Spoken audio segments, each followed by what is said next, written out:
right, everyone. Well, we are back this morning, and we are very luckily joined by the coach of the New England cartel, Tyson Chartier. So, Tyson, let's get right into it. So, one of the things I wanted to ask you as a coach that works at such a high level is as the game develops and we learn more and more about how to train smarter, which is, of course, so important, do you think there is still periods where there is immense benefit in just putting your head to the grindstone, just head down and just train, train, train, and kind of embrace that grind and surrender to that process where, or just all it is just training, just rounds, rounds, rounds, repetition, repetition.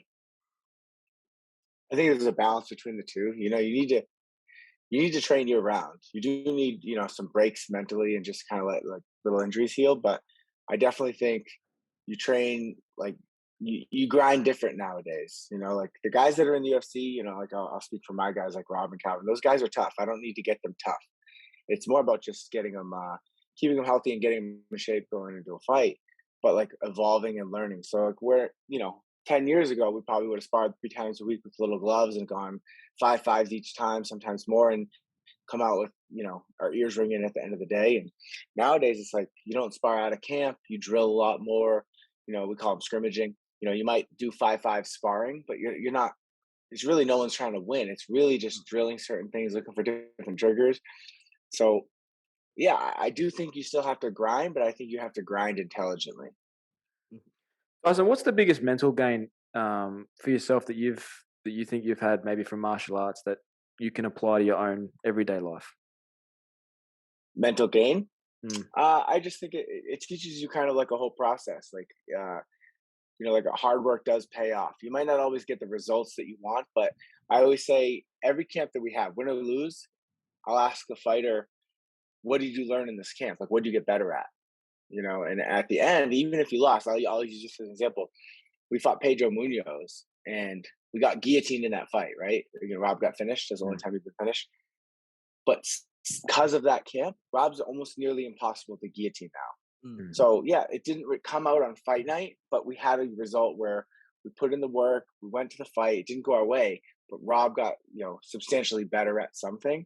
And I think you can apply that to all areas in life. I got 3 little kids and, you can say like, listen, like, we're going to go do this. Sometimes you're going to fail, but as long as you like tried hard, worked hard and learned something from it, like, you can't complain too much about it. Mm. You just kind of touched on it there, and it kind of leads into our next question, which is obviously sometimes the fighters are not going to get the results that they want. And unfortunately, a lot of the times that can be due to really bad judging. And we had Eric Nixick on recently, the head coach over at Extreme Couture, and he had some ideas on what he thought could maybe help fix the judging issue in MMA. And one of them was get judges into the gym, get them to start, looking at rounds, judging maybe, some established harder rounds between some fighters, have them looking at some old fights, see if they can judge it correctly. In your opinion, though, as a head coach, what are some of the things that could be done to fix judging in MMA? I definitely think there needs the two easiest things I think is one is make 5 judges instead of 3. If you look at just use wrestling as an example, when the stakes get higher, and at UFC there's no higher stakes, right? When the stakes get higher and you're in like the semifinal or final of states, now you have 2 refs on the mat instead of 1. Because they want a second eye so they can look to the other guy and say, "What do you think?" To try to mitigate some of the risk there and reduce failure or mistakes. So I think if you just have 5 judges at the UFC, like half the time the judges have, the UFC has like 5 or 6 judges there anyway, and they're rotating on the fights so they get the break or whatever it is. Like just have more 5. You're going to reduce the risk of error if you have a bigger pool, right? I think that's just the law of large numbers, right? Like the bigger the number gets, the more accurate you're going to get. But because it is weird when you see like 13 of the 14 media picked at 30-27 for this guy, and somehow you lose a split decision because 2 judges picked against you. I think so. I think just making it 5 instead of 3 is a quick fix, right? They go, let's just do that now while we figure out the other stuff. And then the other one is I think these judges have to have like they're going to be held accountable in terms of we have to go to a press conference after and say why we lost. I get freaking DMs on Instagram saying why I'm a shitty coach and why I suck and my game plan was horrible and this and that. But like, and the refs have to kind of defend their actions sometimes. Why do the judges never have to like come out and defend their actions? Like, Mm. I think there should be some sort of, I don't know, I'm drawing a blank on words. I haven't slept for like 2 nights because of MMA show Uh, last night. But No, like, you're right. yeah, why they should have to fill out some paperwork after mm, to justify their decision. Like, oh, I chose second and third round for Calvin because this, and this, and then maybe everybody's like, listen, bro, like that doesn't make any sense. Like yeah. your justification is absolutely wrong because how else are they going to get better? Mm, They're going to get roasted a little bit at first, right? They're gonna, but they're going to get better from that. If a coach goes out, you see this a lot now. The coaches go out in between rounds and the audio is there and the whole public gets to listen to what you said to your corner and then they tell you whether you're right or wrong and mm, why you're an idiot for saying what you said. And sometimes the coaches, they hear it and they're like, you know what, you're right, I made a wrong call. And then they're like, I'm gonna get better. So yeah. like there is learning that can come from that as long as you come to it with an open mind and realize like you got to check your ego and realize like, listen, like sometimes I will be wrong and I Mm, gotta learn from that. But these judges, they're never learning because there's no accountability. There's no like they don't have to justify the decisions they're making.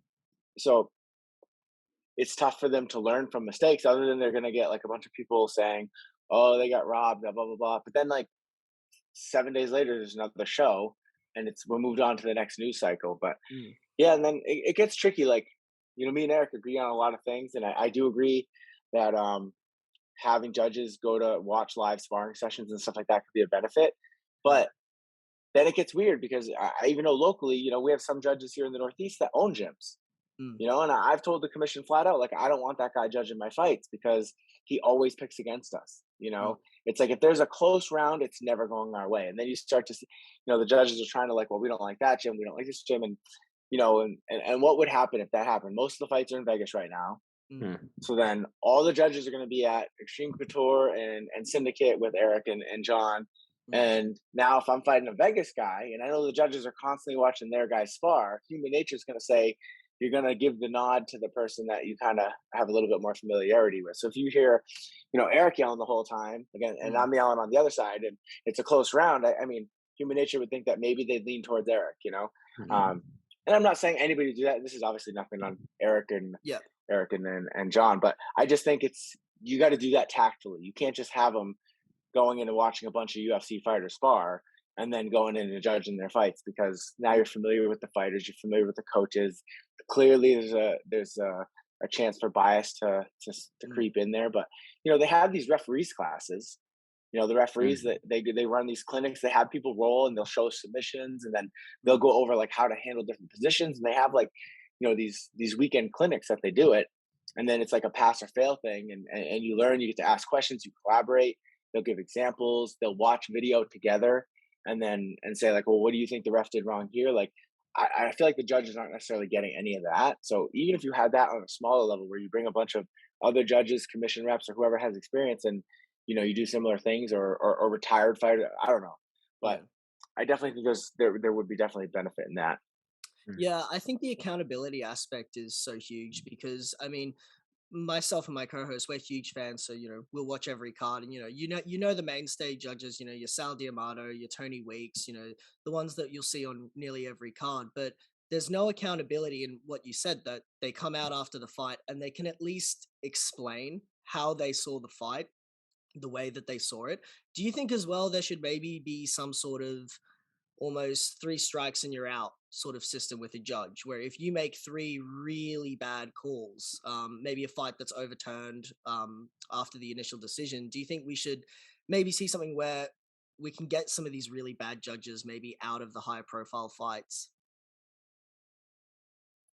I mean, you got to think though, like, because if a judge is, I mean, then it gets weird because like if you have like Eric Sky lost a few weeks ago and we thought we won, right?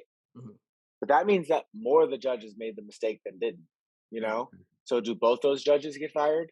mm, Mm. Or are we just looking at like when someone wins 30-27, 30-27, and then the other guy has a 29-28 the other way, but you mm, still won? Do we just ignore that one? Or are we looking at like scrutinizing every single thing? It gets a little sticky there. mm, Mm. Um, it's tough, man. I just think there needs to be some sort of like when there is a big thing that happens like that, I think then like maybe there's some sort of protocol or procedure where Mm, they like, okay, we need to sit down with you. Let's watch this and explain to me how you think this person won this round. mhm, And I've had this happen to me. You know, I had a guy fight in Boston in the UFC. He was 0-1 in the UFC. He came in, he fought, and it was like three really close rounds. And I thought we won, you know, and at the end we ended up losing a split decision. And one of the judges was a local guy that happened to be judging for the UFC that night because he was a local judge on the commission. They let him kind of step up and do a UFC card. And I asked him, like, I mean, I'm in the gym with this guy. I'm like, listen, how did like that was literally a toss up round. How did you give it mm, to the other guy? And he's like, honestly, Tyson, I was so worried about looking biased that it was so close and it was a pick 'em, so I went the other way.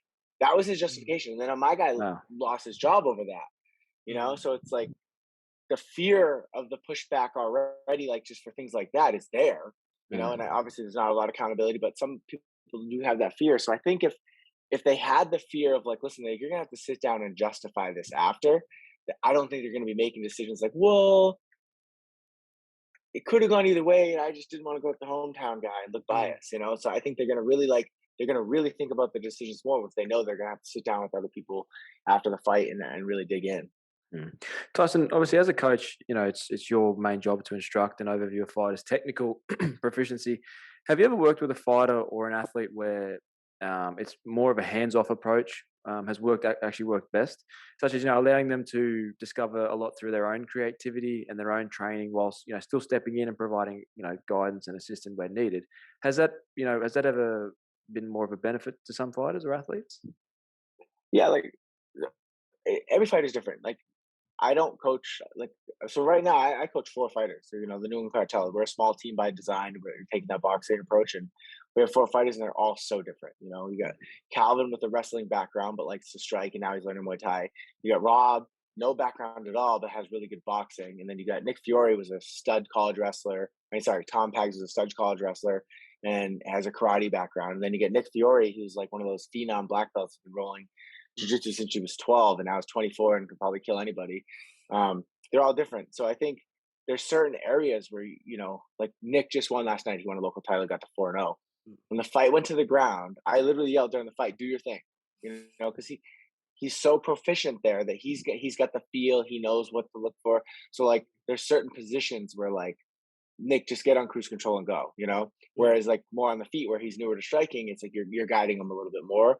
So in camp, you're focused on that stuff. It's more about like, all right, we know what you're gonna do here. Let's focus on this area over here because we know certain positions are gonna be on autopilot and he's gonna be able to make a grown man decision in those spots. So you try to focus on the other spots where he might go down the wrong path and just try to like hammer in on that stuff. So it's mm. situational with every fighter, but I definitely think there are times where you just let the fighter like give him the rope and let him hang himself if he does. But you only give him the rope when you think there's no way he's going to hang himself Mm. in this position.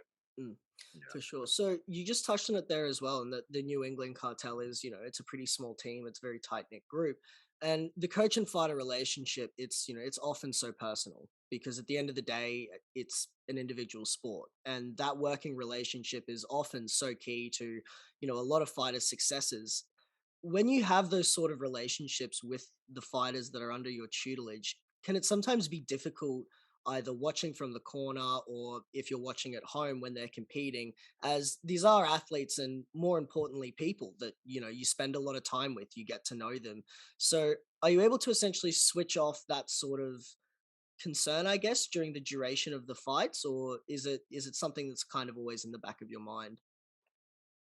Yeah, no, it's never really the physical stuff that you're worried about during the fight. Like, you work with some of the toughest people in the world. They come out, you get a win and they're still getting, eight staples in your face and they're smiling, so it's Mm, never the physical, but when they lose, it feels like it might hurt more. But it's never anything like that. It's more about like, Calvin has this line where he says, we're always chasing the life on the other side of a win. When you get to the point where Rob and Calvin are both ranked number 5, one win could mean the next fight's a title. mm, Mm. Um, you're chasing that life, and everybody feels the glory after a win, how busy your phone is, more sponsors, the UFC's calling you back to do appearances. Then you lose, it's kind of like crickets. It's kind of like, all right, now you see who your real circle is. Um, so you just feel like it's like you fear that, you know, you Mm, I never, and I always say this, I don't feel excitement after wins. I feel relief. And mm, it's not relief like that they didn't get hurt or that they didn't lose. It's relief that we don't have that feeling of missed opportunity. And that's mm, really what it is. And then that even goes away like pretty quick because now you're already focused on the next one. So it's just there's really no time to like breathe. It's kind of like you're treading water and you just got to keep going. Um, yeah, it's like you don't. I think if I was worried about their physical well being in the fight, I don't think it would allow me to give the right mm, direction because I'd be coaching them out of danger versus coaching them to win. Mm. mm, Yeah, 100%. Tyson, obviously one of your fighters, very well renowned now, is of course Rob Font. Interestingly enough, he entered the sport quite later, in his career, in his life, and has grown to be one of the more upper echelon fighters. Ranked number 5. It's pretty amazing how he's doing. Speaking on his development, are you surprised how he's been able to go given his late start, or did you have more of a feeling, special feeling maybe when he started that this is what he was going to lead to, and he was always a special talent? I I think there's no like you look at our team and you see that it's a family, mm, and I think there's no secret that me and Rob are like brothers. I've been with him since his first day on the MMA mat. The very first round he sparred MMA, it was with me. He used to just watch us train, and I'm like, hey man, you just watch us train. Are you trying to fight? He's like, oh, I'd love to fight. He was doing like Muay Thai classes and stuff. He's like, well, you got to train with us. He's like, well, I thought I had to be invited. I was like, dude, just come to the next session. So he came and I sparred with him, and I remember after that round, I was like, you have a really good jab, and he never boxed, but so there was no expectations he would ever be Rob Font, number 5 bantamweight in the mm, world, fighting Jose Aldo in main events on ESPN. mm, That wasn't it. It was like, here's a guy that's here watching us train and wants to put in work. Hey, come over here and be a body with us. Let's come work. Oh yeah, I see you're showing up and working hard every day. Let's keep working. I'll help you. He didn't have any wrestling. His jiu-jitsu was garbage. He had a good jab. It's pretty much all he had was a jab. mm, And he mm, was kind of chubby. He was like over 190 pounds, wasn't in great shape. And he just had this idea, I want to fight. And so we just kept teaching him stuff. And then finally, probably like 6 or 8 months later, we're like, are you ready to fight? Do you want to fight? Oh, I'd love to fight. So we got him an amateur fight and he lost. And I cornered him for that fight. After the fight, I looked at him like, listen, like, if you want to make a run at MMA, like you want to take this serious. And he lost because he like did a really good in the first round, then gassed in the second and the mm, third, and just made silly mistakes. I was like, you got to start doing strength and conditioning. Like you got to go all in on this. Like, you can't go out here and get, lose fights because you get tired. And after that, he quit his job. He was working at 7-Eleven. He wasn't even doing anything great. Like working at 7-Eleven, his girl's like, listen, do whatever you got to do. I'll pay the bills. You go all in on this. mm, And she had this belief in him. He was an 0-1 amateur fighter that was kind of chubby and didn't, there was no future there, mm, and we just kept coaching him, and all those moves. Like now, he was an 0-1 amateur fighter. Then he went and won 3 fights, and then started his pro career 1-1. He took a fight. He's like, "Hey, what do you think about me this versus this kid?" I said, "No, that's a stupid fight." He wanted to fight like the guy was in the UFC. I can't remember his name now, but he ended up getting like a drunk driving charge or something, mm, manslaughter. I don't know. Anyway, so he fought mm, him. He was a 55 in the UFC, did really well. Rob fought him at 55, got out wrestled. And after that, he's like, "Listen, I'll listen about you. Listen to you on matchups now." And we Yeah. just kept making. And then we went on a 10-fight win streak. mm, And it was like over the course of that whole time, constantly just like making good decision, helping him out when it made sense. And the next yeah, thing you know, we're in the UFC, and you see like that's how cohesive you are, and you're doing these other things. But that's because of the trust that we built before he was a Rob Font. I don't even remember Mhm. your original question. I'm rambling, but it No, you're was. right. What was your original question? uh, Just are Go on, you tangent. Sorry. surprised, and obviously where he's come from, did you think that he would ever be the Oh, Rob okay. Font he is today? You know? No, I didn't think he'd ever be this. Like that was Mm. always the goal, though. It was the Mm. goal yeah, was like, let's just solve the problem that's in front of us and help my friend get better. Mm. And then it just turned into this. Mm. mm, My goal was never to be an MMA coach or manage guys or anything like that. It was literally like, ooh, let's challenge myself and take one fight. Oh, let's do another fight. And oh, Mm. my friend over here has a fight and he has no idea how to wrestle. Like, let me teach him some takedown defense. mm, And so it was just a bunch of series of decisions like that accumulated over the last 12 years have led to like the synergy that our team has. Mm. And and you can't you can't get that trust off of just your respect for what you've done in the past. Like that's years on the mat. You know, you see these guys switch gyms and go down to wherever, Mm. and then that's their head coach now. So you don't even know the guy. You respect what he's done in the past, but like when it's between that fourth and fifth round, and you got blood dripping out of your face, and you're kind of hanging your chin, it's like, do you really know how to get in that guy's brain and like motivate him? Mm. Probably not. You know, like Mm. maybe you do, but it's not. I guarantee you, it's not going to be as well as someone who spent 12 years with them, Mm. you know, during the good times, the bad times, funerals for each other's families, like births for each other's kids. Like Mm. you just can't buy that type of thing. And I think there's, you know, I always say, like, what we're doing right now is special. And, you know, when we're old and retired, we're going to look back on these times as like the golden years of like what we Mm. did when no one thought we could do it. It's, you know, Mm. you got to pinch yourself sometimes because it is cool. Yeah, for sure. So, the UFC appear to be targeting Rob Font and Marlon Vera for later on in April, and that obviously has the makings of just an absolutely excellent fight, given Rob's incredibly crisp fundamentals and Marlon's got a lot of versatility with his striking. Whilst no fight is ever easy, would you say that Marlon is one of the more craftier individuals to prepare for in the division? I think he's got like he just finds a way to win. You Mm, know, if you look at his fights, like he'll lose rounds, he'll give away rounds, he'll make mistakes in fights, but then he just finds a way to win. You know, mm, um, but I think he's doing that against guys who aren't at that top five level. You know, when he's kind of come, you know, Frankie Edgar's at kind of tail end of his career, and Frankie was kind of like it was an even fight till that mm, knockout. Um, you know, it's like you you can't make the mistakes that he's been making against anyone in the top five and consistently win. You know, so he's on a good streak right now. I think it's a good time for him to get a test like Rob. And mhm, Rob coming off a loss, I think it's a good time for him to like be the test. You know, and it makes sense. You know, it takes two to tango. You can't always punch up. You know, sometimes we just we just punched technically down against Aldo, but really like we fought a legend and a former champion. Mm. We just happened to be ranked above him, and we did well. You know, we just mm, it didn't go our way. We got clipped in that first round, and um, yeah, Cheeto's crafty. He finds a way to win, mm, but I would assume that we're going to be a betting favorite in that fight, and I think we have areas where I think we have extreme advantages, and I think he has areas where if he can drag it into that areas, he can make it make it a better chance for him to win. But it's just going to be whoever imposes their will on that night. mm. Mm. Coach, do you think there's a negative connotation around throwing in the towel in MMA? From our perspective, we can obviously see both sides. Where, of course, we want these athletes and more importantly, people to go home to their families and be okay. On the other hand, many of these corners, people like yourself are in the trenches, day in day out, as it were, with their fighter. Um, and obviously, you'd have more of an idea of how that fighter would react if he threw in the towel. So, what are your thoughts on throwing the towel in MMA? Because obviously, it's quite, we see it more so in boxing, but you've rarely seen in MMA. Yeah, I think you see it less in MMA just because there's so many different ways to finish a fight. Like Mm. you always have a chance to come back. A guy could drop you, jump on you, and then you catch him in a submission.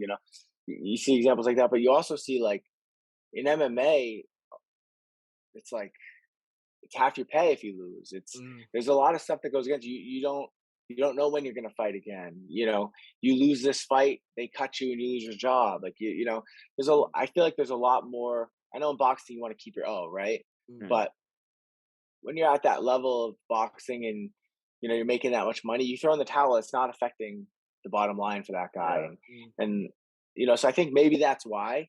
But that, to be honest, that's not something I'm thinking about in a fight. In a yeah, fight, like I'd have no problem throwing in a towel. Only time I went to throw in a towel was cornering Peggy Morgan against Megan Anderson, and she got clipped, and her face was yeah, like out to here, mm, and the ref just didn't seem like he was gonna stop. So I went to grab the towel, and then the ref stopped it. So I didn't have to do it. Um, so I don't think it's something that I wouldn't do. It's tough because like the one example everybody always uses with me was with the Max fight, mm, Mm. and the couple times that I was like I would throw the towel. I'm like, okay, this has to stop. But then Herb Dean would be looking at Calvin's eyes, and I'd be behind him. So it's like, well, Herb Mm. can see him, I can't. I just see like what's kind of going on like this. So Mm. it's tough. You got to make a split mm, decision there. And I'm, to be honest, what's going through my head at that point isn't, will Calvin be mad? Will he get less money? Will I get less money? Mm, Like none of that's what's going through your head. Is like, you just don't want the guy to get hurt. mm, And you know, is the ref making a poor decision here? Do I have to jump in? You mm. know, It's almost damned if you and do, damned if you don't type of thing. yeah, you know, I'm not too much worried about like what the fighters would say or what the fans would say or whatever. Like it's a gut Mm, instinct that you know, you feel it in that moment. mm, And you know, I've said this in interviews before. Is like I went up on the thing at the end of the fourth round, and I'm like, all right, if he doesn't, you know, if he gives me any sort of indication that we need to stop this, we're Yeah. stopping it.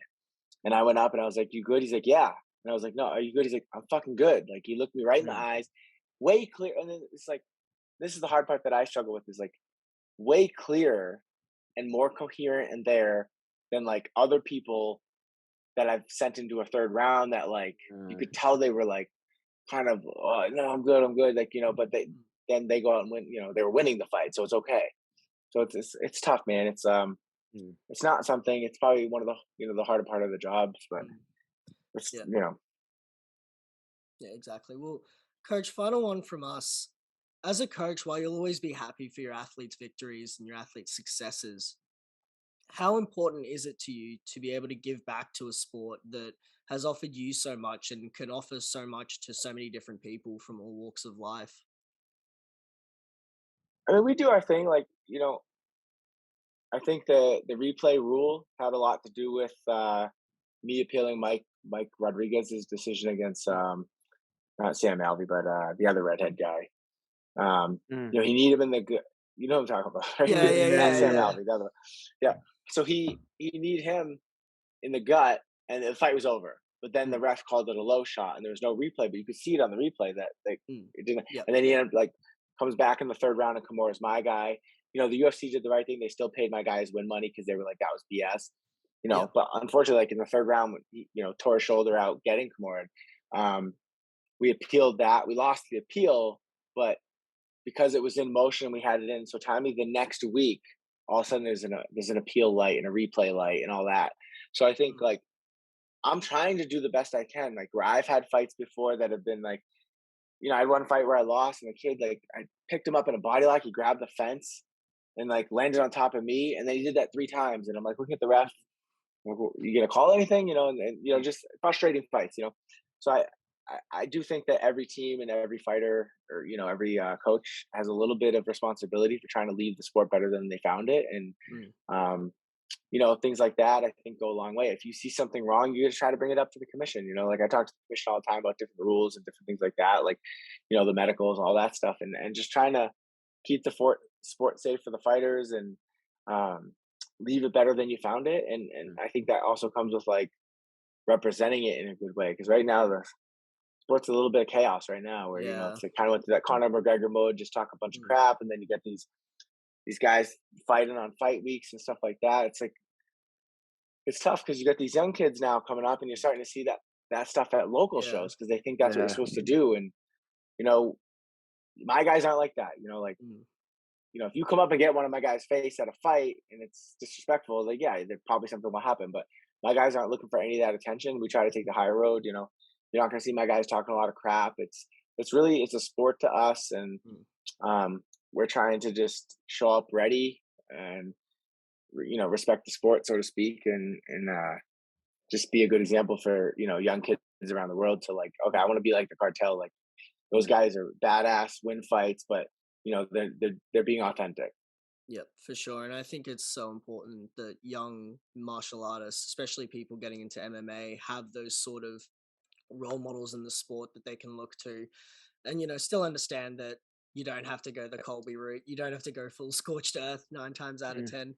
But Tyson, thank you so much for joining us today. We really appreciate it. It was a pleasure to have you on.